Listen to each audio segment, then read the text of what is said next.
We have officially reached that point. The Indiana don't want Caitlin to be Caitlin. By the double standard, fire her ass. Those were the kind of questions media was asking. This is wild. The Indiana Fever have just fired their assistant coach after she was caught on video grabbing Caitlin Clark during a game.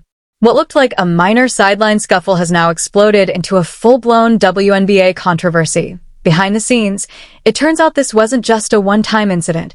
It was the tipping point in a months-long effort to control and silence the league's biggest star. Now the truth is out, the coach is gone, and fans across the country are demanding answers.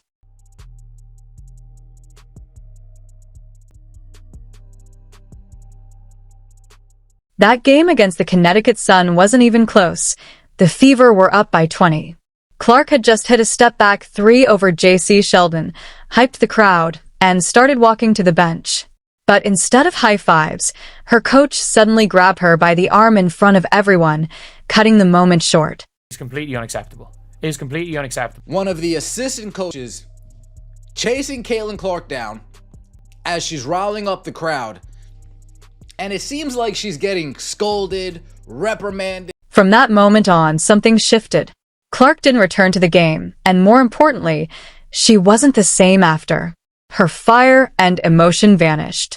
In the following games, including the one against the Valkyries, she looked drained, muted, robotic, like a shadow of herself. And it wasn't just speculation. Analysts, former players, and fans all saw it. Her body language, her interviews, everything felt like watching a star slowly. Past 3 games, it is very clear that Caitlin Clark is not feeling like Caitlin. Caitlin Clark has always said she plays her best when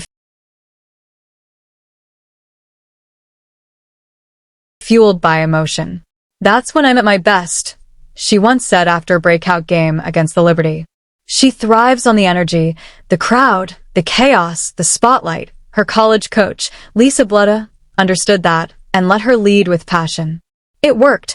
Clark became the most watched athlete in women's college sports history. But in the pros, the Fever treated that emotion not as a strength, but as a problem. I'm a fan of what they're trying to do to Caitlin Clark, and I fully believe they're trying to diminish, they're trying to dim the flame. This wasn't just about one coach grabbing her arm. It was a sign of something bigger, a deliberate effort by the Indiana Fever to reshape Caitlin into someone she's not. They wanted her to smile on cue, stay quiet, and only take big shots when the system said so. They didn't want a competitor. They wanted a product.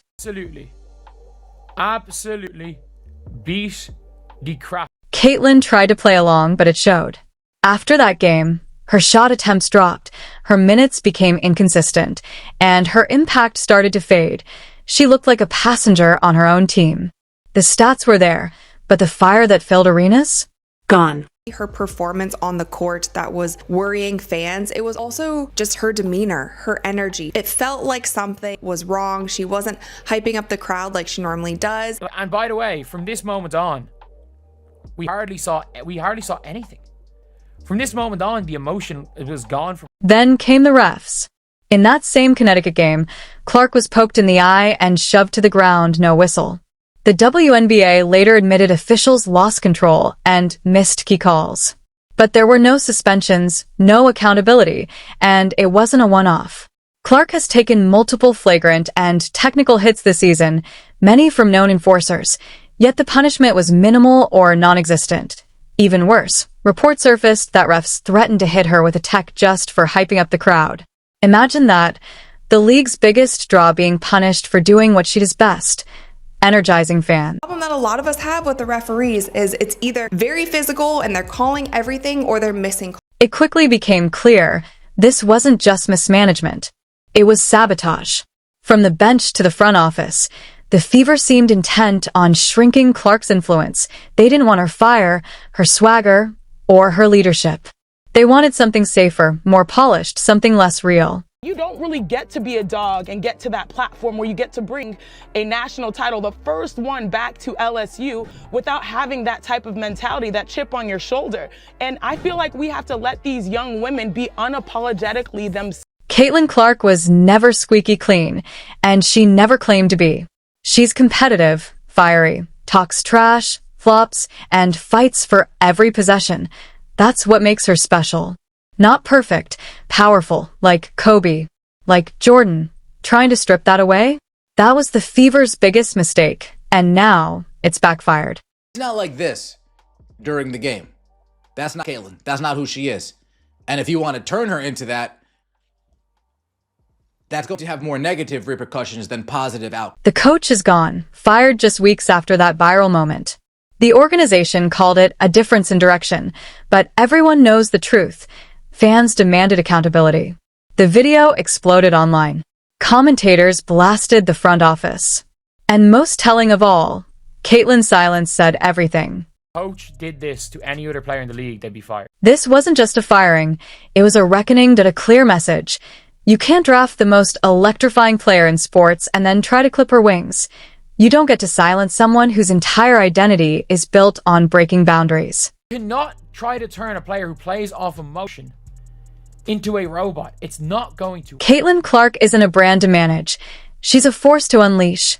If the Fever want to win, and if the WNBA wants to grow, they need to stop treating her like a threat and start treating her for what she truly is, the future of the game. With injury, that the WNBA does better when she is on the court. The WNBA ratings across the league dropped by over 50% when Caitlin Clark was out with injury, and this is obviously such a crucial time and a crucial year. Let's get one thing straight.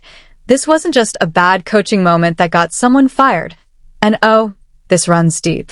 Like, the call is coming from inside the house, kind of deep, because once you pull the thread of Caitlin Clark getting grabbed mid-game, it all starts to unravel, a behind-the-scenes effort to remake her completely. And not in a good way. Just grab a player. Like, I'm sorry, you can't just, the player's walking back, you can't just grab. The problem is, Caitlin Clark isn't built to blend in. She's not a system player, she is the system. And the thing is, Caitlin knew it. She felt it. She even hinted at it in interviews, saying things like, "They're trying to stop me from doing what I do best." That's not a throwaway comment. That's a warning shot. The greatest show in women's basketball was being told to dim the lights. Tone it down. Don't get too emotional. Don't lead with fire. But this is Caitlin Clark. This is Caitlin at her best, when she is relentless. When she is relentless, when she's getting the crowd involved. This was never about basketball fundamentals. It was about image control. Rumors swirled that the Fever were under pressure, internally, and maybe even from the league, to keep Caitlin on brand. Nothing makes sense. Nothing makes sense. You know, polished, disciplined, maybe even a little robotic. Basically, take the most electric, passionate, headline-making player in the league and turn her into the WNBA's version of a well-behaved prom queen. Yeah, that's how you lose the room. And they're trying to make her fit in to what the WNBA used to be, rather than fit out and be. And what made it even weirder? This was happening during blowouts, like the game against JC Sheldon. The Fever were up by 20. Caitlin was cooking, but instead of letting her run the show and celebrate with the fans, they benched her. Why? The message was loud and clear. Tone it down. But Referees are threatening a tech for hyping up the crowd. Go take your tech. This is sports. This is sports. You take a tech. I don't care. We treat this sport like it's... Experts saw this coming weeks ago. They spotted the pattern before it blew up. The coaching staff trying to rewire Caitlin's entire identity. Her freedom on the court? Slowly pulled back. Play by play. Minute by minute. Before that June incident, Caitlin was on a tear, playing at an all-star pace, leading her team, lighting up defenses. Every possession felt like it could explode.